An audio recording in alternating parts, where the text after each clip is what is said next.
Hello everyone. तो auto ancillary space से SJS enterprise को आज हम डिस्कस करेंगे। लास्ट क्वार्टर से हमने इसको ट्रैक करना स्टार्ट किया था। बिजनेस मॉडल बहुत डिटेल में हमने समझा हुआ है ऑलरेडी।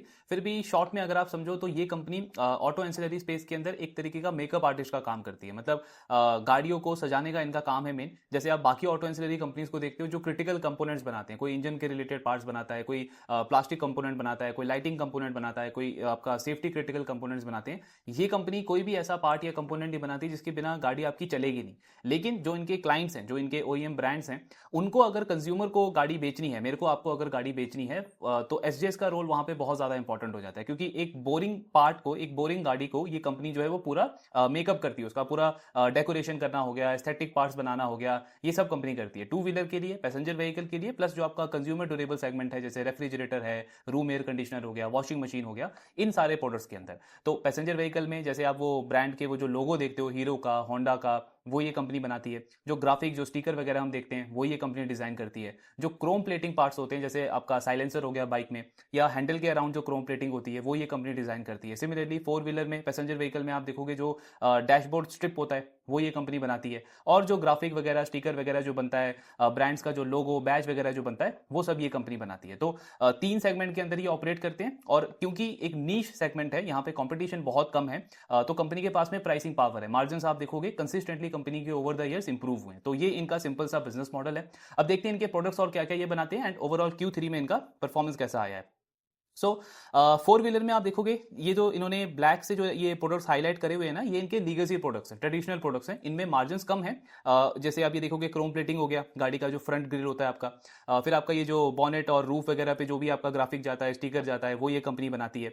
और ये जो आप ये स्काई ब्लू कलर के जो प्रोडक्ट्स देख रहे हो, ये कंपनी के न्यू एज प्रोडक्ट्स हैं। न्यू एज प्रोडक्ट्स मतलब आजकल की जो प्रीमियम गाड़ियां आ रही हैं, ईवी कैटेगरी के अंदर जो गाड़ियां आ रही हैं, उनमें कंपनी के ये सारे प्रोडक्ट्स लगते हैं। इसमें मार्जिन अच्छे होते हैं, रियलाइजेशन भी आपका अच्छा होता है। जैसे आप ये देखोगे, आईएमडी टेक्नोलॉजी कंपनी इसमें यूज करती है। आईएमडी हो गया आपका इन मोल्ड डेकोरेटिव। मतलब एक तो है कि पार्ट मेरा बन गया, उसके ऊपर मैं उसमें कोई लोगो लगा रहा हूं, कोई डिजाइनिंग वगैरह कर रहा हूं। इन मोल्ड डेकोरेटिव के अंदर आप क्या करते हो कि उस पार्ट को बनाते टाइम ही ना, जो भी उसका डेकोरेशन वाला पार्ट है, वो आप उसके अंदर फ्यूज कर देते हो। तो डिजाइन जो है वो उस कंपोनेंट का एक तरीके से हिस्सा बन जाता है। तो वो अब उसके लिए आपको आईएमडी टेक्नोलॉजी यूज करनी पड़ती है। मतलब ज्यादा प्रीमियम रेंज की अगर मुझे गाड़ी बेचनी है, तो वहां पे ये चीज यूज होता है। फिर आप देखोगे, जैसे जो व्हील के ये मिड में जो आपका ये बैज होता है, लोगो होता है ब्रांड का, वो ये कंपनी बनाती है। अब पॉइंट वही है कि इसके बिना ऐसा नहीं कि गाड़ी बनेगी नहीं, लेकिन एक ब्रांड को जितना प्रीमियम कैटेगरी के अंदर गाड़ी बेचना है ना, तो मतलब जो कंपोनेंट्स हैं वो तो आपके अच्छे होने ही चाहिए, हाई क्वालिटी के होनी चाहिए। लेकिन उसके बाद भी कस्टमर बाइंग डिसीजन बनाता है ये सारे फैक्टर के ऊपर। मतलब फील फैक्टर उसको आना चाहिए, प्रीमियम फील उसको आना चाहिए, लग्जरी फील आना चाहिए। तो एसजेएस जो है उन सारी चीजों में हेल्प करता है अपने ब्रांड्स को। इसीलिए आप देखोगे यहाँ पे इनके मार्जिन बहुत बेटर होते हैं। फिर जो ये ग्रीन वाले प्रोडक्ट्स आप देख रहे हो, ये कंपनी के फ्यूचर प्रोडक्ट्स हैं। फ्यूचर प्रोडक्ट जैसे आपका ये डोर प्रोजेक्टर, मतलब गाड़ी का आप डोर ओपन करो तो ब्रांड का जो लोगो लोगो है वो आपको रिफ्लेक्ट होगा फ्लोर के ऊपर। तो ये कंपनी, मतलब इनका फ्यूचर प्रोडक्ट्स है, इसमें भी मार्जिन बेटर हैं। फिर ये जो ईवी गाड़ियों में आप देखते हो, जो ब्रांड का जो लोगो होता है वो लाइट करता है, वो उस तरीके के प्रोडक्ट्स कंपनी बनाती है। तो ये सारा कंपनी का प्रोडक्ट सेगमेंट है। किट वैल्यू अगर आप इनका देखोगे तो पहले 1200 1500 था। फिर WPI एक्विजिशन इन्होंने किया, जहां से इनके पास में ये IMD, IME, IML, ये सारी टेक्नोलॉजी कंपनी ने एक्वायर करी इस कंपनी के एक्विजिशन के बाद में। तो किट वैल्यू आपका लगभग 3 to 4 टाइम इंक्रीज हो गया। प्लस आगे फ्यूचर में मैनेजमेंट का बोलना है, हमारा जो किट वैल्यू है वो 5 to 8 टाइम और ग्रो कर सकता है। पहले के क्वार्टर्स में आप देखोगे तो मैनेजमेंट 4 to 6 टाइम बोलता था, अब ये 5 to 8 टाइम क्यों बोल रहे हैं? क्योंकि कवर ग्लास की मैन्युफैक्चरिंग कंपनी इंडिया में लेकर के आ रही है, और ये एक बहुत बड़ी ग्रोथ अपॉर्चुनिटी, मार्जिन अपॉर्चुनिटी हो सकती है इस कंपनी के लिए। फिर टू व्हीलर में आप देखोगे तो ये सारे जो हमने चीजें डिस्कस करी, लोगो हो गया, बैजेस हो गया, क्रोम प्लेटिंग हो गया, कीज के ऊपर आपका जो लोगो होता है ब्रांड्स का, वो सब ये कंपनी बनाती है। आपका ये किट वैल्यू यहाँ पे भी इंक्रीज हुआ है, पहले 50 100 था, अभी 300 500 हुआ है। प्लस इंक्रीमेंटली यहाँ से भी कंपनी 1.5 से 2 टाइम का ग्रोथ एक्सपेक्ट कर रही है। देन कंज्यूमर ड्यूरेबल में आपके जितने भी ये ब्रांड्स हैं, सैमसंग, वर्लपूल वगैरह, इनके लिए जो रेफ्रिजरेटर है, रूम एसी है, वॉशिंग मशीन है, यहाँ पे जो आप इनका ब्रांड देखते हो, लोगो देखते हो, जो टच पैनल होता है, वो सब ये कंपनी डिजाइन करती है। इसका भी किट वैल्यू मैनेजमेंट का बोलना है 3 to 4 टाइम हमारा ग्रो कर सकता है करंट लेवल से। तो ये ओवरऑल इनका बिजनेस मॉडल है, ये सारे प्रोडक्ट्स कंपनी बनाती है। अब देखते हैं इनका थर्ड क्वार्टर में इन्होंने रेवेन्यू वगैरह कैसे, परफॉर्मेंस वगैरह कैसा रिपोर्ट किया है। तो एक तो ये 25th कंसेक्यूटिव क्वार्टर है कंपनी का जहां पे इंडस्ट्री को इन्होंने आउट परफॉर्म किया है। मोटा मोटा 4 साल हो गए कंपनी को, हर एक क्वार्टर में इंडस्ट्री से बेटर नंबर्स रिपोर्ट कर रहे हैं। सो 3 टाइम का आउट परफॉर्मेंस है। इंडस्ट्री की ग्रोथ रही है 15-16%, एसजीएस का ग्रोथ रहा है 46%, टू व्हीलर और पैसेंजर व्हीकल के अंदर। देन ये सारे ब्रांड्स के साथ में इनको इंक्रीमेंटल ऑर्डर्स मिले हैं इस पर्टिकुलर Q3 के अंदर, प्लस नए क्लाइंट्स भी कंपनी ने ऑनबोर्ड करे हैं। जैसे ये रैप्टी आप देखोगे, चेन्नई बेस्ड जो वो टू व्हीलर इलेक्ट्रिक बाइक वाली कंपनी है, उसको इन्होंने ऑनबोर्ड किया है। अर्बन कंपनी को ऑनबोर्ड किया उनके वाटर प्यूरीफायर के लिए, उसको उसके लिए कंपनी डेकोरेटिव पार्ट्स वगैरह बनाएगी। फिर जो इनका कवर ग्लास का जो मैन्युफैक्चरिंग प्लांट आ रहा है उसके लिए ये बीओई के साथ में इन्होंने पार्टनरशिप करी है, टेक्नोलॉजी नो हाउ ये प्रोवाइड करेंगे, एसजीएस इसकी इंडिया में मैन्युफैक्चरिंग करेगा। नंबर्स अगर हम देखें थर्ड क्वार्टर में तो रेवेन्यू कंपनी का 36% से ग्रो किया है Q3 के अंदर। इबिट्टा में 57% की ग्रोथ है। ऑल टाइम हाईएस्ट मार्जिन इन्होंने रिपोर्ट करे, 30% से ज्यादा का मार्जिन आया कंपनी का थर्ड क्वार्टर में। और पैट में भी आपको सेम स्टोरी दिखेगा, 63% की ग्रोथ है, प्लस पैट मार्जिन भी ऑल टाइम हाईएस्ट है। पूरे 9 मंथ्स में भी सेम चीज रिफ्लेक्ट हो रही है। टॉप लाइन ग्रोथ बहुत हेल्दी है 24%, आपका इबिट्टा 38% पे ग्रो किया है। पूरे 9 मंथ्स में भी मार्जिन इंप्रूव हुए हैं कंपनी के, और पैट में हमको 44% का ग्रोथ देखने को मिला है। फाइनेंशियली बहुत स्ट्रांग है ये कंपनी, मतलब रिटर्न रेशियोज आप देखो 34 का रोसी है, आरओई 20% का कंपनी बना रही है। फ्री कैश फ्लो भी कंपनी बहुत हेल्दी जनरेट करती है। देन रेवेन्यू सेगमेंट अगर हम इनका देखें तो मिक्स बहुत अच्छा है, लगभग 40% टू व्हीलर से आता है, 40% इनका पैसेंजर व्हीकल से आता है। जैसे आप बेलराइज का देखोगे तो अभी उनका टू व्हीलर थ्री व्हीलर पे डिपेंडेंसी ज्यादा है, 65-70% के आसपास, लेकिन उनकी स्टोरी वही है, उसी के बेसिस पे मार्केट उसको ये री रेटिंग कर रहा है कि उनका जो रेवेन्यू कॉन्ट्रीब्यूशन है four wheeler commercial vehicle passenger vehicle से इंक्रीज हो रहा है। प्लस जो उन्होंने अभी रिसेंटली मर्जर किया है उससे इंक्रीमेंटल जो उनका ऑर्डर बुक है उसमें लगभग 1/3 रेवेन्यू कंपनी का ये आपका कमर्शियल व्हीकल और पैसेंजर व्हीकल से आएगा। तो रेवेन्यू क्योंकि डाइवर्सिफाई होगा वहां पे मार्केट को इंटरेस्ट आ रहा है। ल्यूमिक्स का भी आप देखोगे तो रेवेन्यू डाइवर्सिफिकेशन बहुत अच्छा है। पैसेंजर व्हीकल पे थोड़ा सा उनका मतलब कॉन्ट्रीब्यूशन ज्यादा है, मोर देन 50%, बट बाकी का कॉन्ट्रीब्यूशन भी ठीक है कंपनी का। ज्योग्राफी वाइज अगर हम एसजीएस का देखें तो 12% रेवेन्यू कंपनी का आज के टाइम पे एक्सपोर्ट से आ रहा है। एक्सपोर्ट बहुत हाई रेट पे इनका ग्रो कर रहा है। आई थिंक इस क्वार्टर में भी 140-150% की ग्रोथ आई है सिर्फ एक्सपोर्ट से, और बाकी डोमेस्टिक बिजनेस तो कंपनी का अच्छा कर ही रहा है। फिर न्यू जनरेशन प्रोडक्ट्स आप देखोगे जो अभी हमने डिस्कस किया था, तो मोर देन 23% रेवेन्यू कंपनी का 9 मंथ्स में न्यू जनरेशन प्रोडक्ट से आया, मतलब जो आपके प्रीमियम रेंज के प्रोडक्ट्स हैं। तो ये ओवरऑल फाइनेंशियल परफॉर्मेंस है कंपनी का, मतलब ग्रोथ आप देखो, प्रॉफिटेबिलिटी देखो, सारे नंबर्स कंपनी ने बहुत अच्छे रिपोर्ट करे हैं। अब कॉन कॉल के अंदर देखते हैं मैनेजमेंट की क्या कमेंट्री रही है।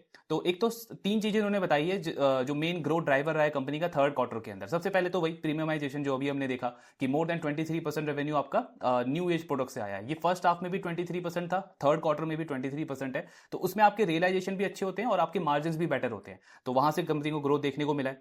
फिर दूसरा, इन्होंने जो अभी रिसेंटली नए क्लाइंट्स जो ऑनबोर्ड करें उससे अच्छा ऑर्डर मिला है, प्लस एक्जिस्टिंग क्लाइंट्स जैसे महिंद्रा के मॉडल्स आप देख लो, बजाज वगैरह के देख लो, कंपनी ने नए ऑर्डर्स मतलब नए मॉडल्स अभी लॉन्च करें, तो वहां से भी कंपनी का ग्रोथ आना स्टार्ट हुआ है। थर्ड, इनका मेन ग्रोथ ड्राइवर रहा है एक्सपोर्ट, जहां पे 146% की ग्रोथ आई है वाई लेवल पे। अभी एक्सपोर्ट में इन्होंने कुछ टाइम पहले वर्लपूल को ऑनबोर्ड किया था, तो वर्लपूल की एक मैन्युफैक्चरिंग फैसिलिटी के लिए एसजेएस जो है ना वो अभी एक्सक्लूसिव सप्लायर है। मतलब उस फैसिलिटी में जो भी उनके रेफ्रिजरेटर, जो भी इलेक्ट्रॉनिक प्रोडक्ट्स जो बनेंगे, उसका decorative aesthetic part SJS exclusively वहां पे सप्लाई करेगा। और अभी ये सिर्फ एक मैन्युफैक्चरिंग फैसिलिटी के लिए। इनका कहना है कि इंक्रीमेंटली जैसे वर्लपूल एक्सपोर्ट भी करता है, तो हमारे लिए वो एक बहुत बड़ी अपॉर्चुनिटी हो सकती है। मतलब अभी इस क्वार्टर में तो सिर्फ अच्छा ग्रोथ तो आया ही है, इंक्रीमेंटली आने वाले क्वार्टर्स में भी अच्छा वॉल्यूम हमको देखने को मिल सकता है।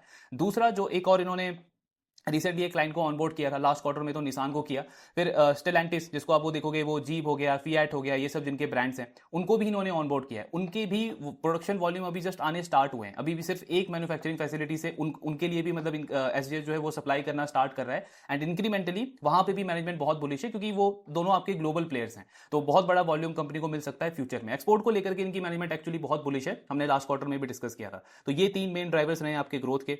फिर कवर ग्लास वाला क्या है, ओवरऑल कैसी अपॉर्चुनिटी है, तो जो आप ये गाड़ियों का स्क्रीन डिस्प्ले वगैरह देखते हो ना, जैसे इंफोटेनमेंट हो गया, आपका स्पीडोमीटर होता है, इंस्ट्रूमेंट क्लस्टर, वहां पे जो स्क्रीन डिस्प्ले होता है उसमें कवर ग्लास यूज होता है। कवर ग्लास उस पर लगाया जाता है, मतलब एक तरीके से प्रोटेक्शन के लिए, सेम जैसे वो मोबाइल में हम देखते हैं ना वो टेम्पर ग्लास होता है, काइंड ऑफ वैसा ही, लेकिन उसकी कॉम्प्लेक्सिटी बहुत ज्यादा हाई होती है, क्योंकि मोबाइल का टेम्पर ग्लास तो मतलब आपका एक जेनेरिक प्रोडक्ट है, कोई भी नॉर्मल फैक्ट्री में आपका वो प्रोडक्शन हो सकता है। यहाँ पे आपकी कॉम्प्लेक्सिटी बहुत हाई होती है, क्योंकि आपका कस्टमाइजेशन इसमें चाहिए होता है, हर एक गाड़ी का मॉडल अलग है, और वो जो आपका जो स्क्रीन डिस्प्ले होता है वो कर्व्ड शेप में होता है, तो उसके अकॉर्डिंग आपको उसकी मैन्युफैक्चरिंग करनी होती है। फिर दूसरा, मतलब जो एक्सट्रीम एनवायरनमेंट है उसमें उसकी कैपेबिलिटी होनी चाहिए कि उसको वो मैनेज कर ले, कभी हीट एनवायरनमेंट में गाड़ी जा रही है, कभी थोड़े से आपके कोल्ड वेदर है वहां पे गाड़ी ट्रेवल कर रही है, तो वहां पे वो जो कवर ग्लास है वो सही से वर्क करना चाहिए, सही फंक्शनिंग होनी चाहिए, वाइब्रेशन प्रूफ होना चाहिए, प्लस सनलाइट रिफ्लेक्ट हो रही है उसमें भी ड्राइवर को जो है वो मतलब सही से सारा इन्फॉर्मेशन वहां पे विजिबल होना चाहिए। तो ये सारी उसमें कॉम्प्लेक्सिटी होती है बनाने की। अभी इंडिया मेनली इसको अभी तक इंपोर्ट करता था। एसजीएस जो है वो बीओई के साथ में इसमें मतलब उनसे टेक्नोलॉजी ये लाइसेंस ले रहा है यहाँ पे इंडिया में, और इसकी मैन्युफैक्चरिंग स्टार्ट करेगा। इसमें थोड़ा सा डिले हुआ है, मतलब पहले एक्सपेक्टेड था कि FY27 में इसका रेवेन्यू आना स्टार्ट हो जाएगा, बट अब मैनेजमेंट का कहना है कि ये प्लान हमारा थोड़ा सा डिले हुआ है, सो रेवेन्यू कॉन्ट्रीब्यूशन इसका FY28 में आएगा। मतलब ये ऐसा कुछ बहुत ज्यादा खराब नहीं है, नेगेटिव इसको नहीं बोल सकते, क्योंकि एक नया सेगमेंट है इनके लिए। अभी तक एसजीएस जो है वो आपका डेकोरेटिव एस्थेटिक के अंदर था, ये वाला सेगमेंट उनके लिए नया है, तो थोड़ा सा डिले हुआ है। FY27 से FY28 में कंपनी का रेवेन्यू आना स्टार्ट होगा, लेकिन हाँ हमको इसको आगे मॉनिटर करना है, क्योंकि अगर ये ज्यादा डिले हुआ तो स्टॉक में डी रेटिंग हो सकती है, क्योंकि मार्केट जो है वो काफी एक्सपेक्टेशन लगा रहा है एसजीएस के इस नए प्रोजेक्ट से। तो ये हो गया आपका कवर ग्लास। फिर हीरो मोटोकॉर्प के लिए अभी ये मेनली जो है आपके ट्रेडिशनल प्रोडक्ट सप्लाई करते हैं, मतलब जो न्यू जनरेशन प्रीमियम प्रोडक्ट्स हैं, वो ज्यादा इनका वॉल्यूम जाता नहीं है हीरो के साथ में। लेकिन मैनेजमेंट का कहना है हमारा अभी डिस्कशन हो रहा है ये आपके प्रीमियम प्रोडक्ट्स को लेकर के, तो अगर आगे चल के वहां पे इनकी डील बनती है तो एक तो इनको मतलब प्रीमियमाइजेशन का ट्रेंड और बढ़ेगा, मार्जिन और बेटर हो सकते हैं, कंटेंट पर व्हीकल बढ़ेगा, प्लस हीरो की भी एक तरीके से डिपेंडेंसी और बढ़ जाएगी, क्योंकि अभी तो वो सिर्फ ट्रेडिशनल प्रोडक्ट ले रहा है, इस वाले सेगमेंट में भी इनको अपना सप्लायर बना लेगा तो डिपेंडेंसी बढ़ जाएगी। लेकिन अभी कुछ कॉन्क्रीट आया नहीं है, आगे हमको इस पर मॉनिटर करना है। फिर कंज्यूमर ड्यूरेबल का ग्रोथ अगर हम देखें तो वो थोड़ा सा स्लो है, 7.5% के आसपास, बट मैनेजमेंट का बोलना है कि वर्लपूल से ना अभी वॉल्यूम आना जस्ट स्टार्ट हुआ है, तो आने वाले क्वार्टर्स में जैसे उससे और इंक्रीमेंटल वॉल्यूम आएगा तो आगे चल के कंज्यूमर ड्यूरेबल का सेगमेंट भी हमारे लिए ग्रो करेगा। प्लस एक और है इसमें, आईएमडी टेक्नोलॉजी तो है ही, प्लस आईएमई जो टेक्नोलॉजी है ना वो भी कंज्यूमर सेगमेंट के लिए इनका कहना है हमको और ग्रोथ दे सकता है। आईएमई क्या होता है आपका इन मोल्ड इलेक्ट्रॉनिक, मतलब जैसे आईएमडी में आप क्या करते हो कि जो डेकोरेटिव पार्ट है वो उस कंपोनेंट को बनाने के टाइम में उसमें फ्यूज कर देते हो। इलेक्ट्रॉनिक आईएमई में क्या होता है कि जैसे कई सारे ऐसे डिजाइनिंग पार्ट होते हैं ना जो टच बेस्ड होते हैं, मतलब जिसका इलेक्ट्रॉनिक फंक्शनिंग भी होता है, तो आईएमई में क्या किया जाता है, आपका वो प्रोडक्ट को डिजाइन करते टाइप ही ना, मतलब उसको मैन्युफैक्चर करते टाइप ही, जो उसकी इलेक्ट्रॉनिक फंक्शनिंग है, जो डिजाइनिंग पार्ट है, वो दोनों में उसमें फ्यूज कर देता हूं, मतलब ज्यादा कॉम्प्लेक्सिटी है। और ये दोनों इस कंपनी के पास में WPI एक्विजिशन के बाद आया, वॉल्टर पैक इंडिया जो इनकी सब्सिडरी है उसको इन्होंने एक्वायर किया, तो तब से ये कंपनी के पास में टेक्नोलॉजी आई है। सो इंक्रीमेंटली ये कंज्यूमर सेगमेंट पे इस टेक्नोलॉजी की वजह से भी काफी बुलिश है, लेकिन अभी तक कुछ ऑर्डर वगैरह इनको आया नहीं है। देन कैश बहुत पड़ा है इनके पास में, 200 करोड़ के आसपास का कैश है, तो एक्विजिशन का प्लान है इनका, जैसे पास्ट में 2 एक्विजिशन इन्होंने ऑलरेडी करे हैं, दोनों को टर्न अराउंड किया है। अभी इनकी एक्विजिशन की स्ट्रेटेजी ना थोड़ी सी डिफरेंट है अगर आप ल्यूमेक्स के साथ में कंपेयर करोगे। ल्यूमेक्स की मैनेजमेंट का मानना है कि हम उन कंपनीज को एक्वायर करेंगे जो ऑलरेडी मार्जिन या तो हमसे बेटर बना रहे हो, रोसी हमसे बेटर हो, या फिर हमारे लेवल के आसपास हो। वो टर्न अराउंड में बिलीव नहीं करते कि मतलब सस्ते रेट पे ऐसी कंपनी को एक्वायर कर लिया जो अभी थोड़ा सा स्ट्रगल कर रही है। इनका जो एक्विजिशन का स्ट्रैटेजी है वो अलग है, मतलब ये टर्न अराउंड में बिलीव रखते हैं, जो कंपनी जिस कंपनी के पास में प्रोडक्ट अच्छा हो, कैपेबिलिटी हो, लेकिन अभी अंडर परफॉर्म कर रही हो और उसको सस्ते रेट पे ये खरीदती है। WPI को भी इन्होंने ऐसे ही किया था और पूरा टर्न अराउंड किया। तो कंपनी कह रही है अभी कुछ कंपनीज के हम बैलेंस शीट वगैरह रिव्यू कर रहे हैं, FY27 में पॉसिबली कंपनी कोई एक्विजिशन जो है वो अनाउंस कर सकती है। देन ग्रोथ गाइडेंस को लेकर के मैनेजमेंट काफी कंजर्वेटिव है इनका, मतलब एक तो ये एग्जैक्ट नंबर्स में कुछ ऐसा गाइडेंस देते नहीं है कि 20%, 30%, 40%। इंडस्ट्री के साथ में इनका एक तरीके से वो मतलब उसको बेंचमार्क लेके चलते हैं कि अगर इंडस्ट्री एक्स रेट से ग्रो करेगी तो हमारा ग्रोथ जो है वो 1.5 से 2 टाइम होगा। इस साल का इन्होंने गाइडेंस हालांकि बढ़ाया है, पहले इनका टारगेट था इंडस्ट्री को 2 टाइम हम आउट परफॉर्म करेंगे, अभी इनका गाइडेंस है 2.5 टाइम। Q3 में तो हालांकि इन्होंने 3 टाइम आउट परफॉर्म किया है। FY27 के लिए एग्जैक्ट गाइडेंस नहीं दिया है, लेकिन इनका कहना है रेंज यही रहेगा, 2 से 2.5 टाइम का एक्सपेक्ट कर रहे हैं कि इंडस्ट्री को आउट परफॉर्म करेंगे। तो अगर इंडस्ट्री आपकी ग्रो करती है मान लो 10%, 15%, इंडस्ट्री मतलब कि passenger vehicle plus 2 wheeler industry जो इनका मेन सेगमेंट है, तो इनका ग्रोथ जो है वो 20, 25, 30% के रेंज में रहेगा। ये कि इन्होंने आइडिया दिया, अब देखना पड़ेगा उसमें। फिर इनका कैपेक्स का प्लान जो है तो 3 कंपनी की कैपेसिटी आ रही है। एक तो जो इनका ये क्रोम प्लेटिंग वाला बिजनेस है उसमें यूटिलाइजेशन ऑलरेडी 95% पे है, लेकिन नया प्लांट इनका आ गया है पुणे के अंदर, तो ये आपका Q4 में कमर्शियलाइज होगा। FY27 ऑनवर्ड्स इससे रेवेन्यू आना स्टार्ट हो जाएगा। दूसरा जो इनका एस्थेटिक डेकोरेटिव वाला प्लांट है वो कंपनी बैंगलोर में लेकर के आ रही है, उसमें आई थिंक अभी 75% का यूटिलाइजेशन चल रहा है, तो उससे भी रेवेन्यू आपका FY27 में आना स्टार्ट हो जाएगा। और तीसरा जो ये कवर ग्लास वाला इनका जो मैन्युफैक्चरिंग प्लांट है ये तो आपका FY28 में आएगा, मतलब रेवेन्यू FY28 में आएगा पर कैपेक्स उसका FY27 में होगा। उस प्लांट पे कंपनी लगभग 60 से 65 करोड़ का कैपेक्स कर रही है। जो पुणे वाला प्लांट है उसमें टोटल 100 करोड़ का कैपेक्स है, और ये जो बैंगलोर वाला प्लांट है इसमें आई थिंक 50-40 करोड़ के आसपास का कंपनी टोटल कैपेक्स कर रही है। अच्छी चीज क्या है है कि सारा का सारा ये जो कैपेसिटी एक्सपेंशन है ये कंपनी इंटरनल अक्रूवल से कर रही है, कोई लॉन्ग टर्म डेट नहीं है, कोई कंपनी इक्विटी रेजिंग का प्लान नहीं कर रही है, कैश फ्लो से कंपनी इस सारे ग्रोथ को फंड कर रही है। तो ये सबसे अच्छी चीज है कंपनी की। देन इनका एक्सपोर्ट को लेकर के एक्चुअली ये मैनेजमेंट बहुत बुलिश है, जो हमने पहले भी डिस्कस किया। अभी जैसे इंडिया यूरोप का ये डील हुआ है, इसमें इसके बाद मैनेजमेंट ने क्या किया है, जर्मनी के अंदर ना अपने सेल्स रिप्रेजेंटेटिव वहां पे इन्होंने अपने लगाने स्टार्ट कर दिए, क्योंकि जर्मनी एक तरीके का आपका ऑटो हब है। प्लस कंपनी क्या बोल रहा है कि अभी लास्ट 1-2 क्वार्टर में जो 2 बड़े क्लाइंट्स हमने ऑनबोर्ड करे हैं, एक तो ये स्टेलांटिस हो गया, दूसरा आपका ये निसान जो लास्ट क्वार्टर में इन्होंने किया था। तो कंपनी कह रही है अभी ये ना हमें सिर्फ एक पर्टिकुलर फैक्ट्री का इन्होंने ऑर्डर दिया है। तो जैसे जैसे हमारा मतलब ये अप्रूवल होता जाएगा वैसे वैसे, क्योंकि ये ग्लोबल प्लेयर है, ग्लोबल मैन्युफैक्चरर है, तो इनके जो ग्लोबली जितने भी फैक्ट्रीज है, मैन्युफैक्चरिंग फैसिलिटीज है, उनका हमारे पास में ऑर्डर मिलता जाएगा। और ये मतलब मैनेजमेंट क्यों कॉन्फिडेंट है इस एक्सपोर्ट को लेकर के, क्योंकि इनका कहना है ये दोनों क्लाइंट जो है ना, इन्होंने 1 ईयर के मतलब वो टेस्टिंग वेटिंग पीरियड के बाद में हमको अप्रूव किया, मतलब सारा प्रोडक्ट वगैरह इन्होंने टेस्ट किया पहले अच्छे से इनके क्लाइंट्स ने, उसके बाद इनको अप्रूवल मिला है। तो मतलब इतनी इजीली कोई भी जो प्लेयर है वो अपने सप्लायर को स्विच नहीं करता जब आप इतना लंबा इतना टेस्टिंग पीरियड वगैरह करने के बाद में किसी सप्लायर को ऑनबोर्ड करते हो। तो मैनेजमेंट बहुत बुलिश है एक्सपोर्ट को लेकर के। और अभी क्योंकि आपका ये यूरोप ट्रेड डील हुआ है, तो वहां से तो आपका ड्यूटी वगैरह और कम हो जाएगा, तो ग्रोथ अपॉर्चुनिटी और बढ़ेगी। इनका गाइडेंस तो उन्होंने मेंटेन रखा है एक्सपोर्ट का कि FY28 तक इसको 14-15% करना है। लेकिन मैनेजमेंट इंटरनली मतलब अगर आप वर्ड्स को सुनोगे तो काफी कॉन्फिडेंट साउंड करता है। मतलब उनका कहना है कि हम बहुत सेटिस्फाइड होंगे अगर हम इस ग्रोथ गाइडेंस को बीट करते हैं। मतलब 14-15% टारगेट है बाय FY28, तो एक इसमें प्रोबेबिलिटी ज्यादा लग रही है कि शायद उस गाइडेंस को कंपनी बीट कर दे। तो ये काफी अच्छा इनका चल रहा है एक्सपोर्ट के अंदर। फिर सब्सिडीज में WPI जो इनका सब्सिडी था, उसके मार्जिन इनका कहना है फाइनली हमने उस लेवल पे अचीव कर लिया है जो हमारा इंटरनली टारगेट था। अभी एक तो ये वैसे मतलब बिजनेस वाइज मार्जिन बताते नहीं है कि SGS के खुद के कितने मार्जिन हैं, जो WPI है उसका एग्जैक्ट कितना मार्जिन है, और जो एक इनका वो क्रोम प्लेटिंग वाला बिजनेस है उसके कितने मार्जिन है। कंसोलिडेटेड मार्जिन कंपनी बताती है।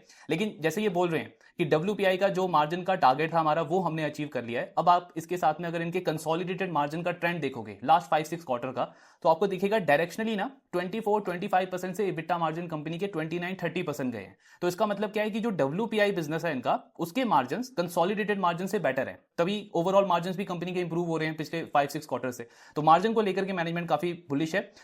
एंड इस क्वार्टर में मतलब ये जो WPI बिजनेस है इसके लिए वॉल्यूम भी अच्छा आया, क्योंकि महिंद्रा ने वो जो 2 मॉडल्स लॉन्च करे जो हमने ल्यूमैक्स में डिस्कस किया था, इलेक्ट्रिक मॉडल और एक वो XUV वाला। सो उनका कहना है विदिन 4 आवर्स उसमें 94,000 बुकिंग हुई है। और ये अगेन SOP इसका अभी स्टार्ट हुआ है 3rd क्वार्टर से। तो पूरा FY27 इनको भी सेम ल्यूमैक्स की तरह इसका वॉल्यूम आएगा, इसका रेवेन्यू आएगा FY27 के अंदर भी।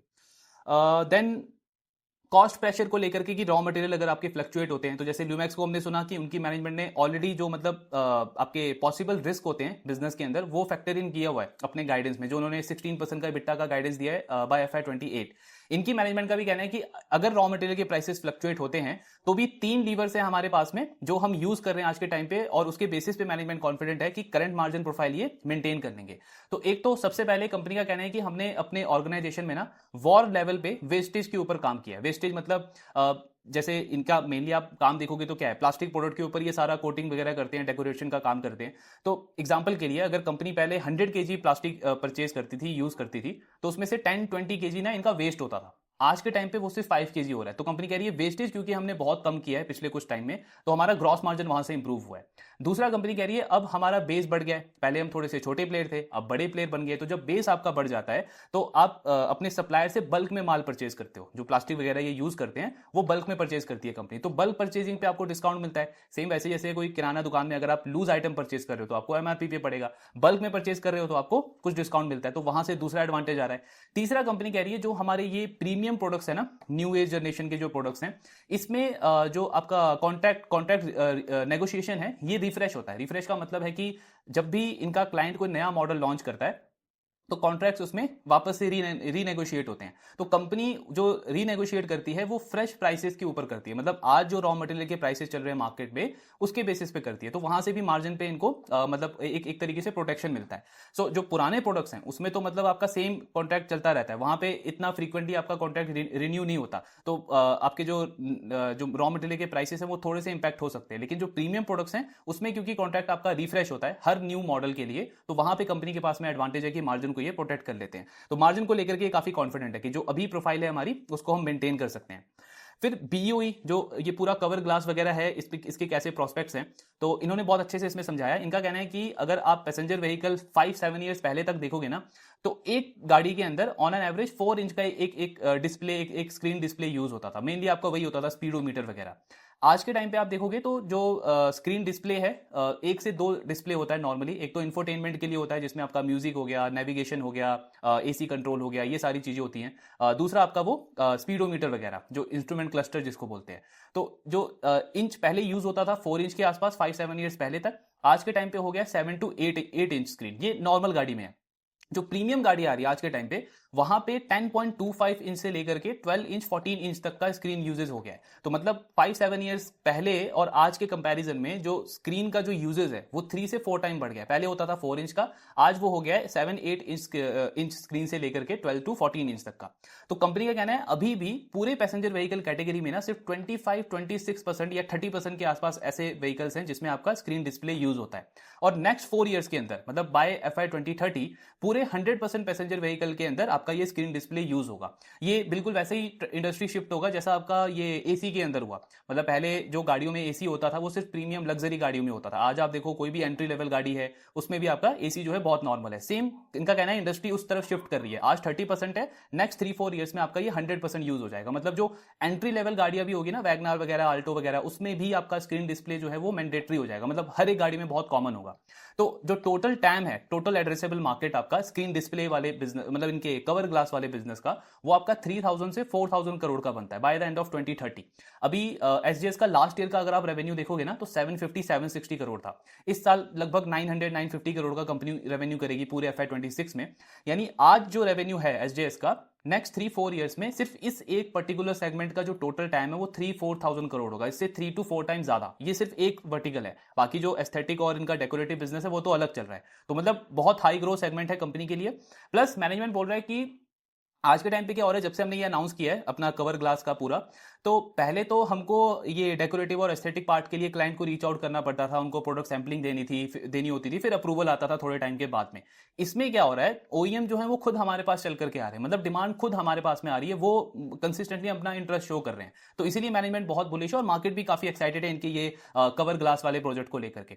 बीओई को क्यों इन्होंने ऑन बोर्ड किया, क्योंकि सेम जैसे वो सिरमा में हमने डिस्कस किया है ना, कि उनका वो जो पीसीबी मैन्युफैक्चरिंग का प्लांट ला रहे हैं जॉइंट वेंचर करके कोरियन प्लेयर के साथ में, तो पर्पस मेन वही है कि अगर खुद से करेंगे, टेक्निकल नो हाउ नहीं पता है, नया सेगमेंट है, तो स्टार्टिंग में हमसे मिस्टेक होगा, एरर होगा, फिर दोबारा से उसको री इन्वेस्ट करना पड़ेगा, तो टाइम ज्यादा जाएगा। तो वो चीजें ना हो इसलिए इन्होंने बीओई के साथ में पार्टनरशिप किया है, जिसका वर्ल्ड में आई थिंक 20% का मार्केट शेयर है वो स्क्रीन डिस्प्ले के अंदर। तो ये सारा चीजें कंपनीज में ये कवर ग्लास वाले बिजनेस को लेकर के बुलिश है। इसमें ये ऑप्टिकल बॉन्डिंग भी करेंगे। ऑप्टिकल बॉन्डिंग क्या होता है, बेसिकली आपका एक तरीके से वो जो कवर ग्लास है उसको आप वो जो स्क्रीन डिस्प्ले है ना उसके साथ में जोड़ दोगे, एक ट्रांसपेरेंट ग्लू होता है उसके साथ में उसको आप जोड़ दोगे। तो वो भी कंपनी यहां से करके एक पूरा मॉड्यूल अपने ओईएम्स को सप्लाई करेगी। पहले इनका कहना है कि हमारा प्लान था जो आपके इंस्ट्रूमेंट क्लस्टर मैन्युफैक्चरर है ना, जैसे प्रीकॉल हो गया, उनको हम ये सप्लाई करेंगे। लेकिन फिर जब हमने ओईएम का इंटरेस्ट देखा, ओईएम ने खुद से आके हमको बोला कि हमको पूरा मॉड्यूल चाहिए, तो कंपनी ने बीओई के साथ में पार्टनरशिप करी और इसका ये मैन्युफैक्चरिंग लेकर के आ रहे हैं। फिर लास्टली मार्जिन के ऊपर अगर हम बात करें तो गाइडेंस इन्होंने बढ़ाया भी है, लेकिन थोड़ा सा इसमें नेगेटिव तो नहीं बोलेंगे, थोड़ा सा कंजर्वेटिव भी लग रहा है मैनेजमेंट।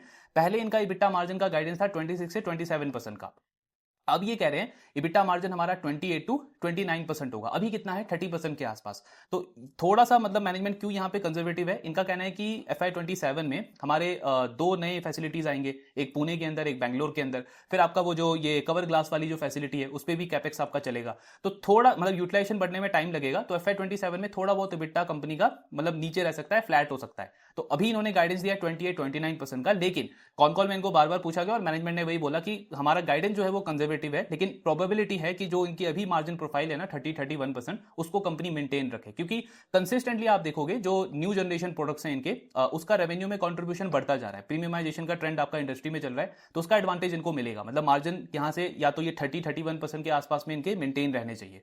तो ये है आपका ओवरऑल डिस्कशन एसजेएस के ऊपर। मतलब नंबर्स बहुत अच्छे इन्होंने रिपोर्ट करे, प्लस आगे की कमेंट्री भी देखोगे, एक्सपेंशन का पाइपलाइन आप देखो, और जो वो नया ग्रोथ वर्टिकल आ रहा है कंपनी के लिए, वो सब काफी सॉलिड लगता है। वैल्यूएशन वाइज इसका भी स्टोरी थोड़ा थोड़ा वो ल्यूमैक्स की तरह ही है, जहां से हमने डिस्कस किया था स्टॉक प्राइस वहां से ऊपर है, लेकिन पी अभी भी उतना ही है, 38-39 के आसपास। अभी Q4 का जब इनका रिजल्ट आएगा तो इनका भी फॉरवर्ड पी उतना ही हो जाएगा जितना ल्यूमैक्स का हमने डिस्कस किया, 33 से 35 के रेंज में। फिर FY27 के अर्निंग के बेसिस पे देखें तो फॉरवर्ड पी स्टॉक का 27 to 30 के रेंज में आता है। मतलब अगर यूटिलाइजेशन थोड़ा सा स्लो रहा, कंपनी का रैंप अप थोड़ा सा स्लो रहा न्यू कैपेसिटीज के अंदर, तो मार्जिन थोड़ा फ्लैट या डिप कर सकता है, तो आपका फॉरवर्ड पी 30-31 का बनेगा। और अगर ये सेम ट्रेंड मेंटेन रखा कंपनी ने, जो इनका ट्रैक रिकॉर्ड है, तो कंपनी का 26-27 का फॉरवर्ड पी बनता है। मतलब सेम वही स्टोरी है ल्यूमैक्स वाली कि अगर मुझे प्ले करना है, मैं वैल्यूएशन री रेटिंग के लिए प्ले नहीं कर सकता, लेकिन हाँ जो पूरा ऑटो एंसिलरी जो ऑटो थीम चल रही है आपकी लास्ट 1-2 मतलब नेक्स्ट 1-2 साल तक के लिए, उसके लिए आराम से प्ले किया जा सकता है। वही हमने वो Q2 में डिस्कस भी किया था कि आज के टाइम पे मेरे को मेरे पोर्टफोलियो को रीबैलेंस करना बहुत जरूरी है, स्पेशली जो लेंडिंग बिजनेसेस हो गए आपके और ऑटो का जो पूरा थीम है, ऑटो OEM, ऑटो एंसिलरी, इनकी तरफ मेरा एलोकेशन ज्यादा होना चाहिए मेरे पोर्टफोलियो के अंदर। और लास्ट 6-7 मंथ्स में आप देखोगे तो मार्केट भी आपको वही बता रहा है। आपको हार्डली कुछ ऐसे स्टॉक्स दिखेंगे इन दोनों सेक्टर से, इन दोनों थीम से, जो 20-30% डाउन है।